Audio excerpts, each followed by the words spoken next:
On the evening of Saturday the 25th of September 1937, Charles Sherman Ross drove a sedan down North Avenue towards Chicago, Illinois. On the seat beside him was his former secretary and lifetime friend, Miss Florence Freehage. Ross, a 72-year-old retired president of the George S. Carrington Greeting Card Manufacturing Company of Chicago, Illinois, headed for Grand Avenue just south of the Chicago suburb of Franklin Park. "The car behind has been following us for some time and displaying unusually bright lights," Ross stated. His voice indicated that he was noticeably alarmed. "I don't like the look of this. I'll cut over to the side of the road and let him pass." Ross swung his car over to the side of the road, and the other car veered sharply in front, blocking it from going forward. Seedland promptly jumped out with a revolver in his hand, and after quickly walking over to Ross's car, he tried to open the door beside the driver's seat, but it was locked. Seedland tapped the revolver against the glass of the door of the car and threatened to shoot Ross if he did not immediately open the door. Ross complied after being quickly searched, was forced into the abductor's car that was being driven by James Atwood Gray. Seedland explained in a commanding voice, "This is a kidnapping," and curtly said, "My boss told me to bring you along." Miss Freehage protested, explaining that Ross had a weak car and other ailments. Miss Freehage observed that Seedland's hair was curly and his face pointed and that he seemed youthful and nervous.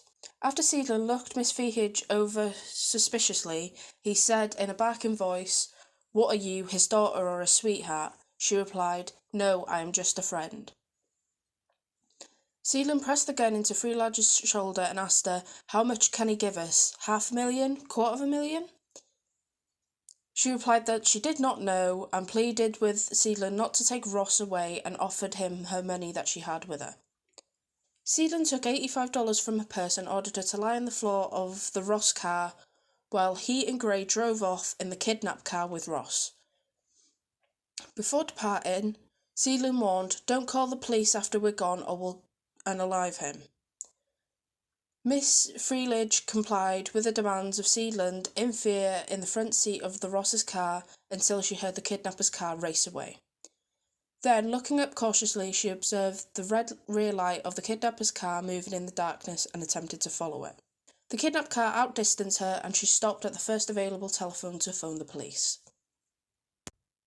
John Henry Seedland, characterized as a cold-blooded and ruthless kidnapper and unaliver, as well as a lone bank bandit. On the early morning of the 14th of July, 1938, Seedland was executed in the electric chair for the abduction and unaliving of Charles Sherman Ross, exactly 13 days before he would have celebrated his 28th birthday.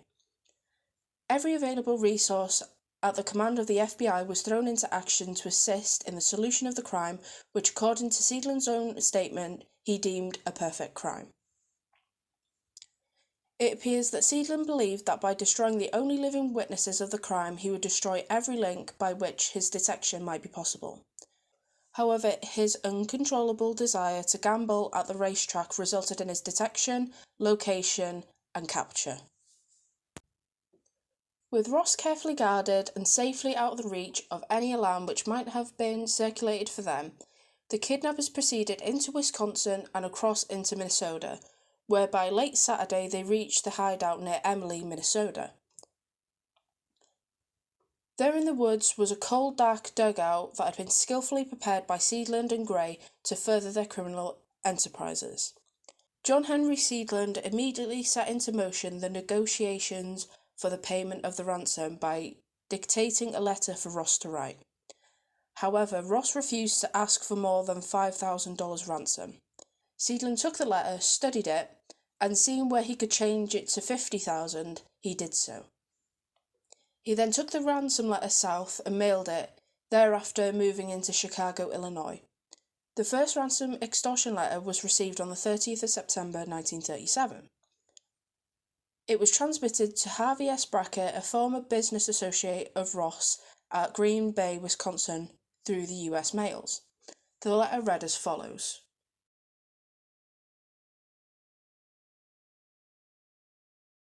It is apparent from this letter that it was intended to be mailed to Mrs. Charles S. Ross through that name, as it was the affectionate term with which Ross greeted his wife.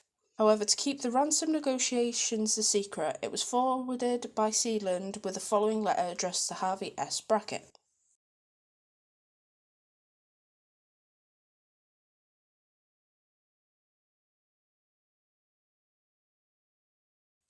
This letter was postmarked on the 29th of September 1937 at Savannah, Illinois, and was the handwriting of Ross. An advertisement was placed in the indicated Chicago newspaper in conformity with the instructions of the kidnapper. Sealand, upon being assured with the compliance of his demands for the payment of the ransom, returned to the hideout near Emily, Minnesota, where he took photographs of Ross holding in front of him an October 2nd, 1937, late edition of a Chicago, Illinois newspaper. He did this to show the well-being of Ross at that date, thus establishing the authenticity of the ransom negotiations. Sealand then returned to Chicago, Illinois, where he purchased a typewriter to set in motion what he believed to be the most ingenious scheme for the payment of the ransom demanded. He prepared 3 additional ransom extortion communications. The second ransom extortion letter was postmarked at Chicago, Illinois on the 2nd of October 1937, addressed to Mr. Alden C. Armitage, a local associate of Ross, and read as follows.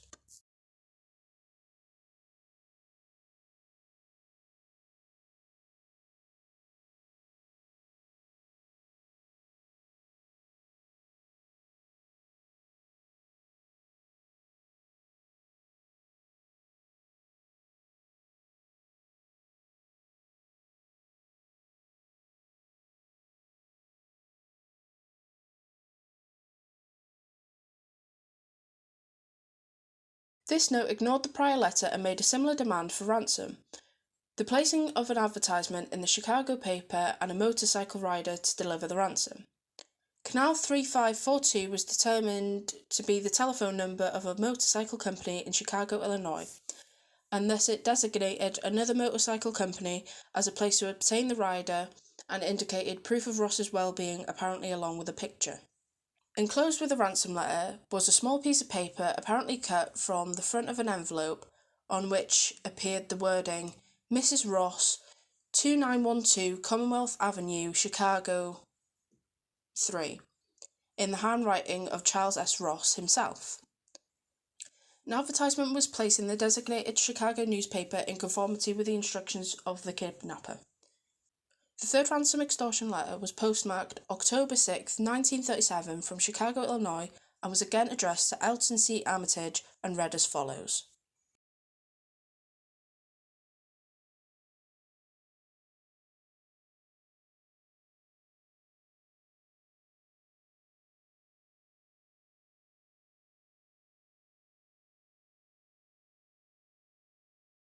This letter indicated that proof of the victim's well-being could be obtained at 230 South Wabash Street.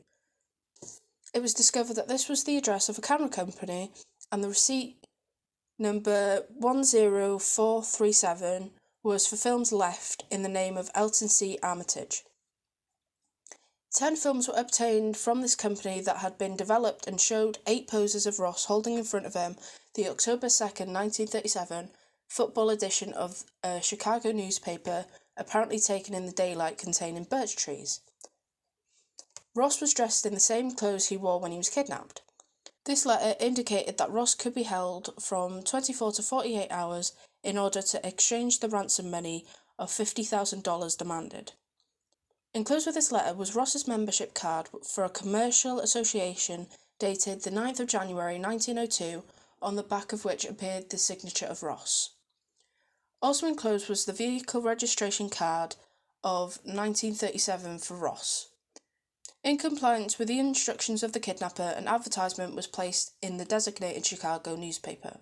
The fourth ransom extortion letter was received on the 8th of October 1937, postmarked at Chicago, Illinois, on the 7th of October 1937, addressed to Elton C. Armitage, and read as follows.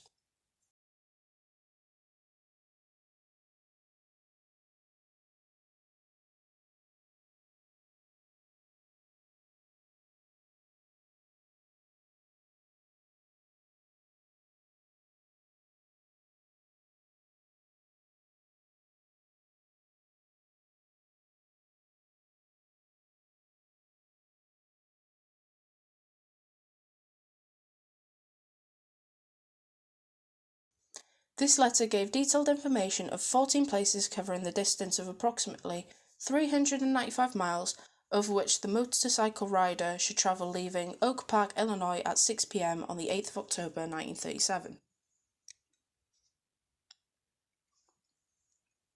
Vitamin G in this letter, according to Sealand, referred to special agents of the FBI. The last 3 ransom extortion letters received in the Ross kidnapping case were all typewritten by John Henry Sealand. The payoff was arranged by the Ross family in a strict accordance with the instructions of the kidnappers. The motorcycle rider left Oak Park, Illinois at the time specified and arrived at the point about 6 miles east of Rockford, Illinois on Highway 20 at 7:50 p.m., where he was contacted by Sealand, who drove behind him on the highway and flashed the lights of his car. This was the designated signal for the motorcycle rider to pay the $50,000 ransom, and the kidnappers' instructions were immediately complied with. The money was thrown off to the side of the road, and then the motorcycle rider ditched the motorcycle about 300 yards from this location, proceeding on foot following the instructions of the kidnappers. Sealand picked up the ransom money and thereafter returned over a circuitous route to the hideout at Emily, Minnesota, arriving there sometime on the 9th of October 1937. The ransom money at this point was divided, $30,000 being Sealand's share, while James Atwood Gray received the remaining $20,000. On the night of October 9th, 1937, Sealand, together with Gray, left in Sealand's car, together with Charles S. Ross, to the hideout approximately 17 miles northwest of Spooner, Wisconsin. They arrived at the hideout at 7 a.m. on the 10th of October 1937. At this point, Sealand claimed he believed Gray was about to attack him and they struggled. All 3, Sealand, Gray and Ross, fell into the pit. In falling, according to Sealand, he shot Gray whilst Ross was knocked out by the fall. Believing Gray could not recover, Sealand emptied his gun into Gray's body, unaliving him. There not being able to retrieve Ross, and to make certain he was unalive, Sealand shot him through the head. The body of Gray was already in the pit, and Ross's body was placed therein. Sealand closed the trapdoor and covered the pit over with dirt and brush. This occurred at about 3 p.m. on the 10th of October 1937. At about 5 p.m, Sealand then proceeded in the car, and a short distance north of Walker, Minnesota, to the east of Highway 371, he buried the typewriter box, which had previously contained the typewriter used in writing the last 3 ransom letters, in which Sealand had concealed $32,645, all of which was believed was the ransom money. Thereafter, he proceeded to Omaha, Nebraska, and other points in the Midwest, then to Spokane, Washington. At Spokane, on the 2nd of November 1937, he disposed of the car used in the kidnapping and picked up another sedan that was later discovered in his possession in Los Angeles, California on the 14th of January 1938. He then proceeded east to various points including Chicago, New York, Philadelphia, Washington, D.C., Miami, Tropical Park, Miami, Florida, New Orleans, and Fairgrounds Racetrack, New Orleans, Denver, Pesos, Texas, and then to Los Angeles, arriving there on the 10th of January 1938. During these trips, he passed various bills of the ransom money in order to exchange his money. On the 18th of October 1937, Mrs. Ross released a message to the kidnappers for the return of her husband, warning that if they did not return him, quote, all law enforcement officers would make vigorous efforts to locate and punish those responsible. End quote. The next day, no word having been received from the kidnappers, the ransom list prepared by the FBI, containing the serial numbers of the bills comprising of the $50,000 ransom, were forwarded to all available sources throughout the entire nation, with the request that everyone be on the lookout for any of these bills bearing serial numbers contained in the ransom list. Shortly thereafter, the ransom money was identified in scattered sections of the United States. Each identification was carefully and meticulously investigated by the FBI in order to trace the source and determine the modus operandi employed in changing the ransom money. In this way, the trail of the kidnapper was followed step by step as the ransom bills were being turned in by public-spirited citizens to whom the FBI had supplied lists of the serial numbers of the bills in the ransom package given to Seedland. In the early part of January 1937, upon the disclosure that random bills were being identified at the Federal Reserve Bank, the Bank of America at Los Angeles, California, Director Hoover immediately made plans to go to Los Angeles, California, so that he might personally. This ransom money was traced to the Santa Anita racetrack near Los Angeles, California. Director Hoover ordered a trap to be set at the Santa Anita racetrack, and with the cooperation of track officials, FBI agents were placed behind betting wickets as change carriers, ready to check each suspected bill against the ransom list. Other agents waited nearby and watched for the prearranged signal to close in on everyone identified as passing a Ross ransom bill. The checking of the serial numbers was not an easy task because of the speed with which bets were being made.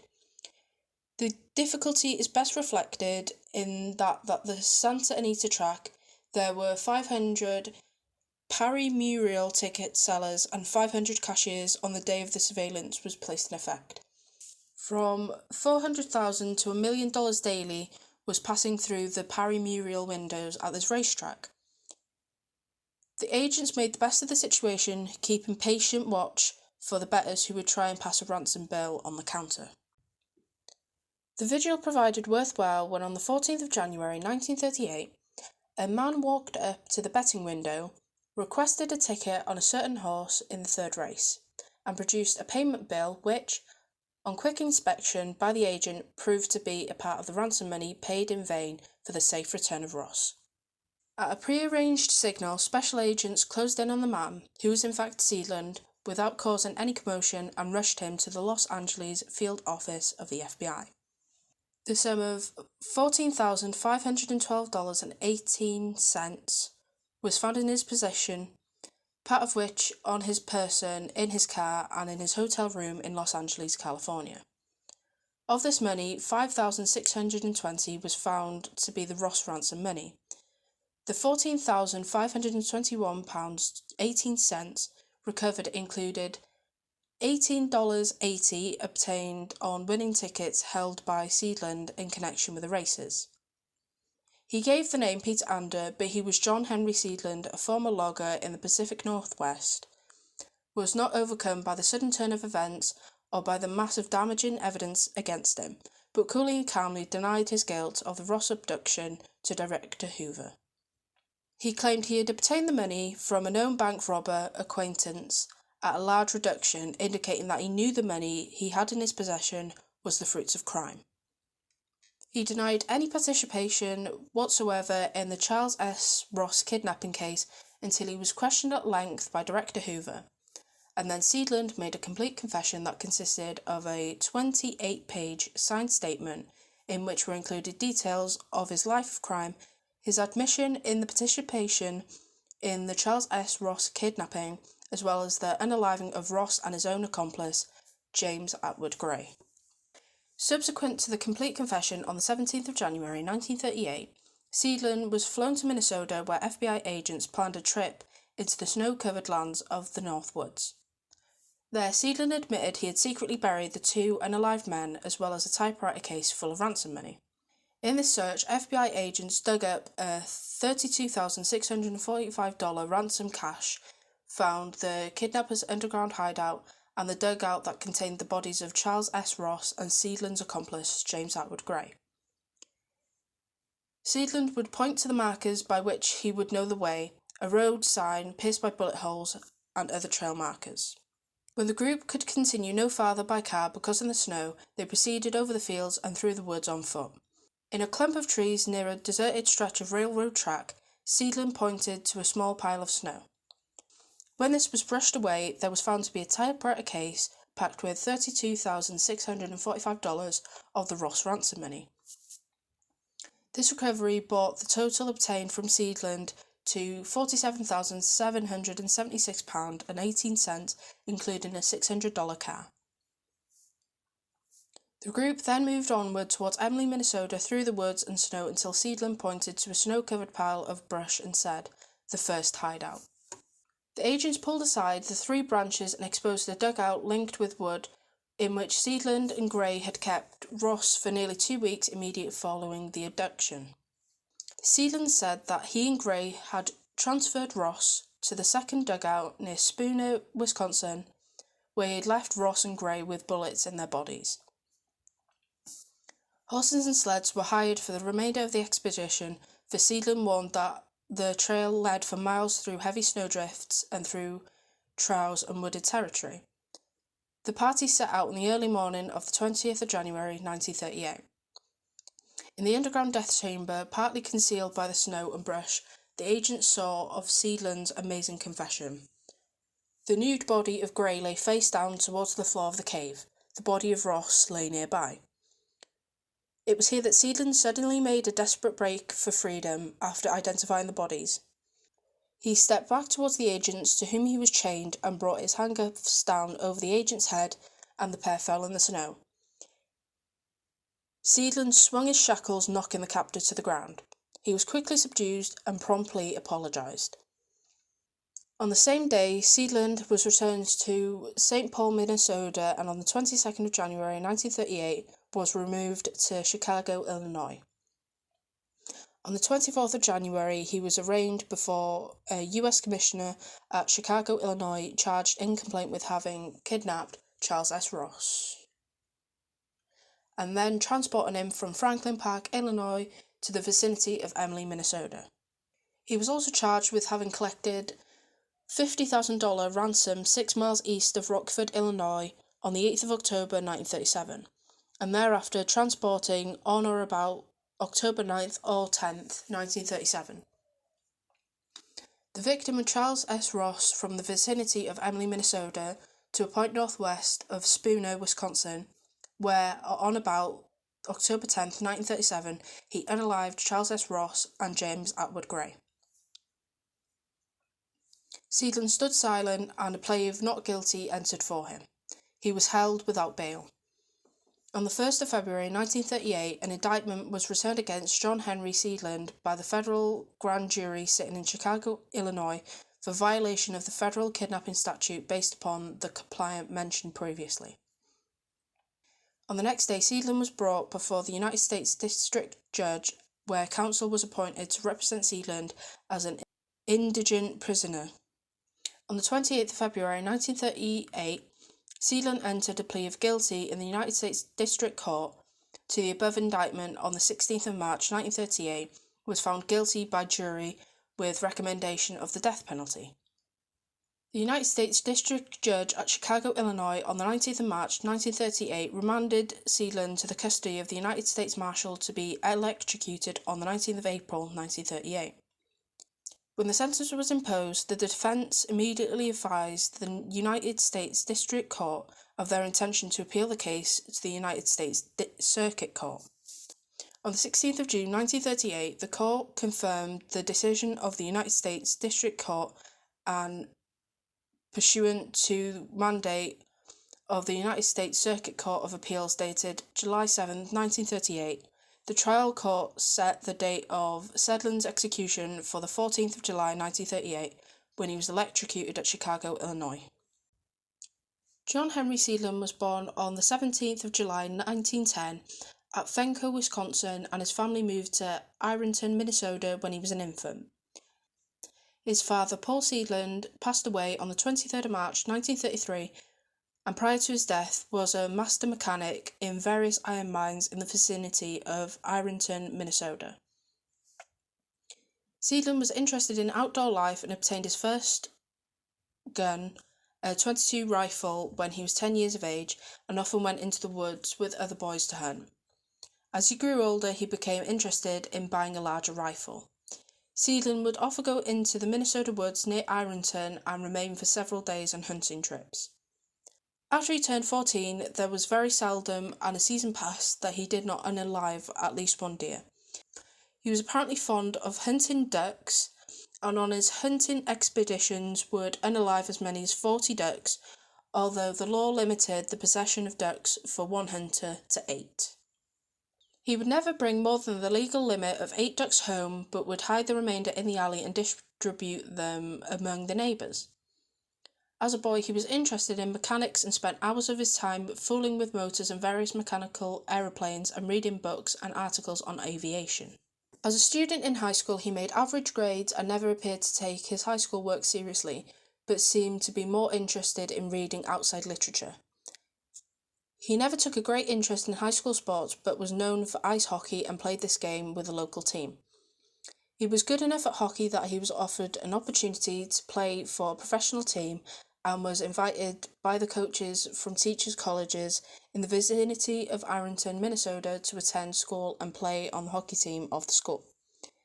He graduated from the local grade school in Ironton, Minnesota, and graduated from the Cosby Ironton High School in 1928. Following his graduation, he went to work in the iron mines, working particularly in the blacksmith shops and machine shops under the supervision of his father. He appeared to be content with this type of work, and he worked regularly until July 1929, when, because of the Depression, he was laid off and the mines were practically closed. In July 1929, he left home and worked various jobs in Chicago, Illinois. Seidlin remained at home from the 25th of September 1930 until the 30th of May 1934 and tried unsuccessfully to secure employment in the iron mines, which at the time were practically shut down.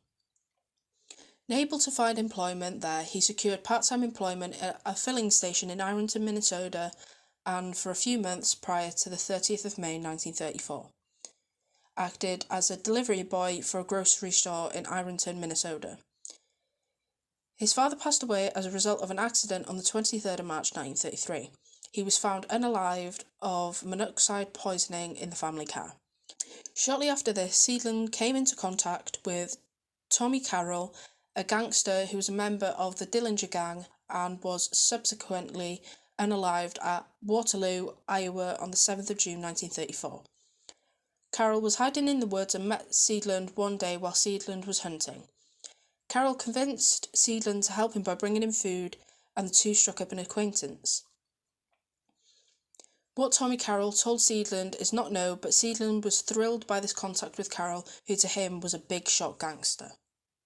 On the 18th of July 1934, Seidlin robbed the Van restaurant in Brainerd, Minnesota, walking away with $48.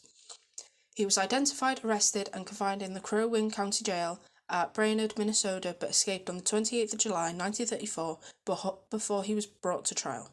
He did not return to his home but travelled to various parts of the country. When questioned by Director Hoover regarding the restaurant robbery, he claimed to have returned to the restaurant and eaten a meal there for the thrill of it, knowing he was wanted and had been positively identified. On the 1st of March 1934, Seidlin stole a car in Memphis, Tennessee and transported it to Tuscaloosa, Alabama in violation of the National Motor Vehicle Theft Act, for which he was indicted on the 14th of June 1934 at Birmingham, Alabama under the name of Clarence Johnson. In 1934, Seidlin became more active and daring.